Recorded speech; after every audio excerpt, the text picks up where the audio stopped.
Ngopibor ngoding happy bareng Om Abror.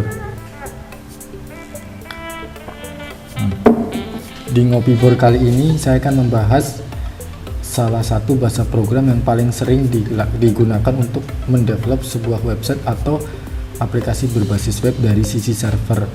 Mungkin dari sebagian sahabat kompeten ada yang sudah tahu bahasa program apa itu. Nah, apalagi buat sobat kompeten yang sering ngulik blog atau mencoba membuat website menggunakan WordPress. Bahasa program itu adalah PHP alias pemberi harapan palsu. Tapi PHP kali ini bukan pemberi harapan palsu ya. PHP di sini itu singkatan dari PHP Hypertext Preprocessor. Nah, oke, kita langsung aja ke materi. Nah, apa aja sih yang akan kita bahas di bahasan PHP Basic atau dasar-dasar pemrograman PHP?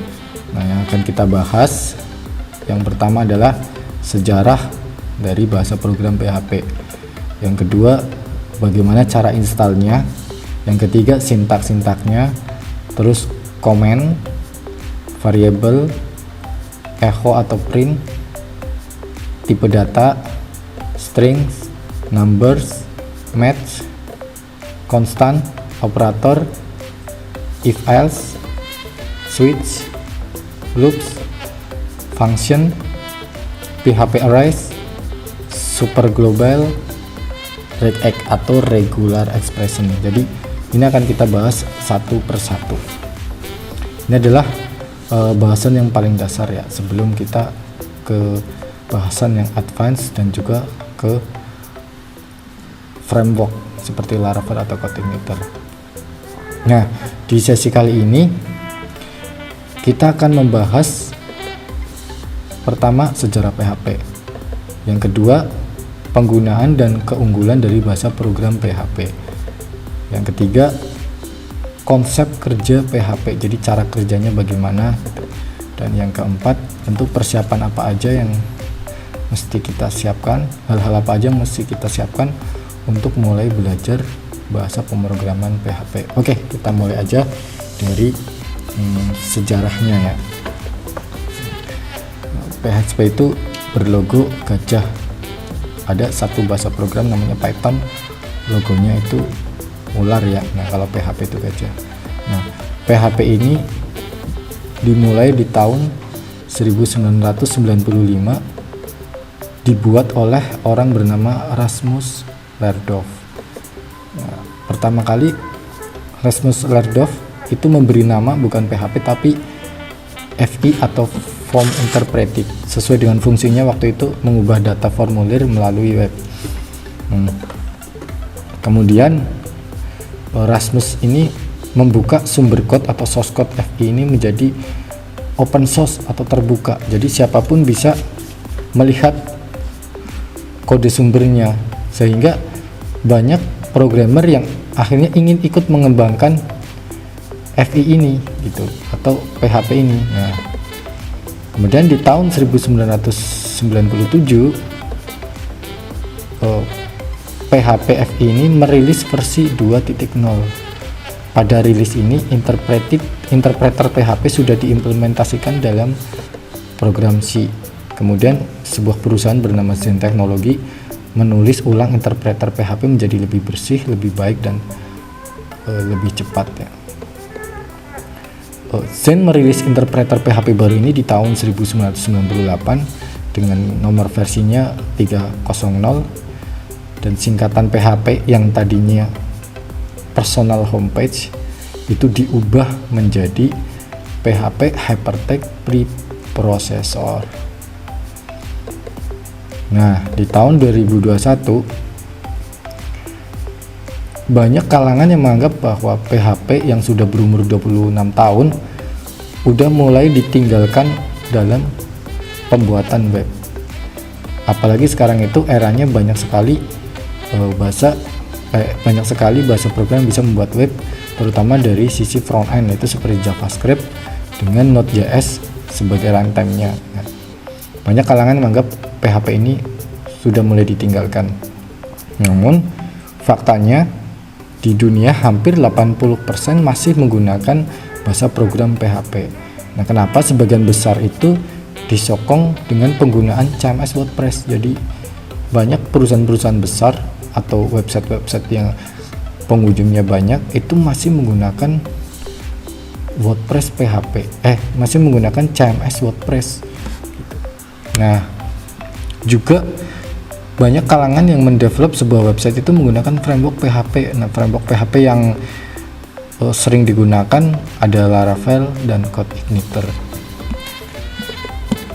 Kemudian untuk menjawab atau melakukan pembuktian bahwa anggapan kalangan-kalangan tersebut yang menyatakan bahwa PHP itu sudah mulai ditinggalkan, dijawab dengan dirilisnya oleh tim pengembang PHP itu dirilisnya PHP versi 8 di tahun 2021 ini gitu. Jadi yang sekarang yang versi stabil itu versi PHP 8. Oke, kita akan ke penggunaan dan keunggulan PHP.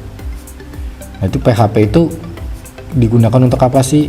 Nah, kegunaannya itu untuk membuat website baik statis maupun dinamis, membuat web-based application. Nah, web-based application biasanya memiliki database ya. Yang PHP ini salah satu keunggulannya itu support terhadap berbagai macam database engine. Nah, ini penggunaan PHP. Nah, yang kedua keunggulan PHP. Nah, PHP itu memiliki keunggulan diantaranya adalah memiliki komunitas yang besar. Jadi kalau komunitasnya besar, kita mudah untuk mencari informasi atau mencari informasi tentang PHP karena banyak orang yang akhirnya sharing atau berbagi ilmu di dalam komunitas tersebut. Kemudian mudah dipelajari. Nah, PHP itu mudah diinstal, dikonfigurasi. Jadi untuk dipelajari oleh orang yang baru memulai mempelajari bahasa program, PHP itu salah satu bahasa yang cocok untuk pemula. Kemudian pengembangan cepat. Jadi kalau kita membuat sebuah kalau kita membuat sebuah website atau web-based application dengan menggunakan PHP itu akan lebih cepat daripada menggunakan bahasa program lainnya. Nah, biasanya salah satu yang dibuat dengan menggunakan bahasa PHP itu WordPress, PrestaShop, Drupal, dan lain-lainnya. Kemudian ringkas. Kenapa disebut ringkas? Ketika kita menggunakan PHP, konfigurasinya itu tidak sulit gitu. Terus juga dibandingkan dengan program pemrograman lainnya, PHP juga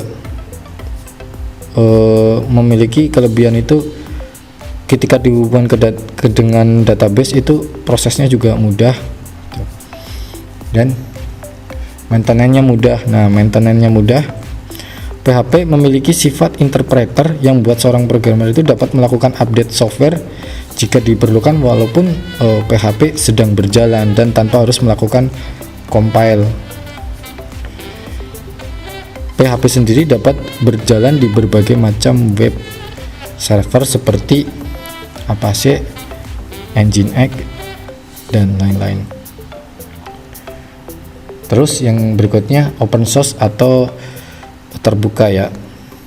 Jadi setiap orang itu bebas membuka sumber program dari sumber kode dari PHP dan tidak perlu membayar royalti.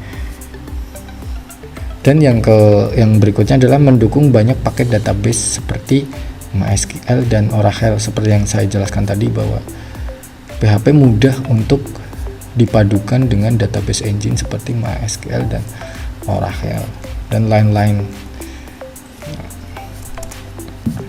Yang berikutnya itu konsep kerja PHP. Jadi bagaimana sih PHP itu bekerja? Ini jadi di dalam web atau web based application ada client side scripting dan server side scripting. Nah, di client side scripting atau orang sering menyebutnya itu front end ya. Di situ ada browser dan HTML code. Jadi user itu melakukan HTTP request melalui browser. Jadi misalkan kita mau membuka website P2KTP nanti di-cut ya. Ya. Jadi misalkan seorang user itu mau mengakses website P2KPTK2 Jakarta Timur. Nah, langsung diklik tuh di browsernya www.p2kptk2 jakartatimur.web.id. Nah, browser ini akan melakukan request HTTP yang akan diterima oleh web server. Kemudian web server ini akan memproses PHP code melalui PHP engine. Setelah diproses, jika ada permintaan data, biasanya akan mengambil data di database. Nah, setelah itu dikembalikan dalam bentuk respon ke HTML code, dan HTML code inilah yang akan menampilkan data yang kita minta ke dalam browser. Nah, itu konsep kerja PHP. Dan biasanya dari sisi user itu menggunakan bahasa HTML, CSS, dan JavaScript. Nah, persiapan buat sobat kompeten yang ingin belajar membuat web atau web aplikasi menggunakan PHP, ada hal-hal yang harus kita persiapkan. Yang pertama itu dari sisi skills. Nah, sobat kompeten harus sudah memahami HTML, CSS, atau JavaScript, terutama HTML dan CSS. Kalau JavaScript pilihan aja sih, lebih baik menguasai, tapi kalau tidak juga nggak apa-apa sambil belajar. Yang kedua, tools atau alat-alat yang akan digunakan untuk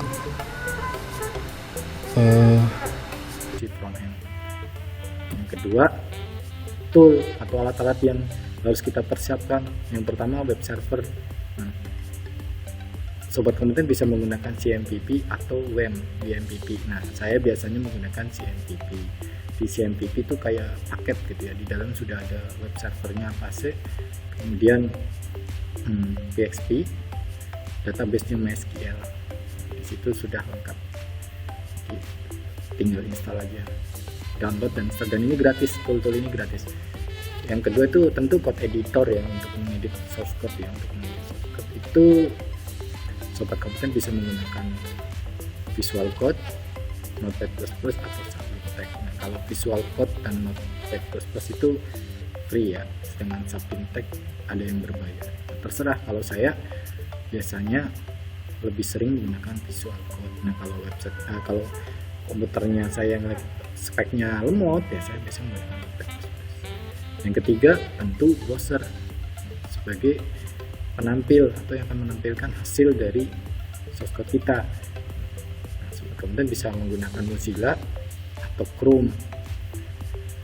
Dari dua ini, nah ini yang paling terpenting. Yang ketiga, bahan bakar untuk secangkir kopi dan cemilan. Nah, ini penting banget. Jadi kalau sudah mulai pusing, minum dulu, istirahat dulu, biar tetap fresh lagi. Oke, terima kasih buat sobat kompeten yang sudah nonton video kali ini. Nah, untuk sesi kali ini kita cukupkan sampai di sini saja. Nah, buat sobat kompeten, jangan lupa klik tombol lonceng, dan buat yang belum subscribe jangan lupa di subscribe biar akan dikasih tahu kalau ada updatean terbaru. Terima kasih. Assalamualaikum warahmatullahi wabarakatuh.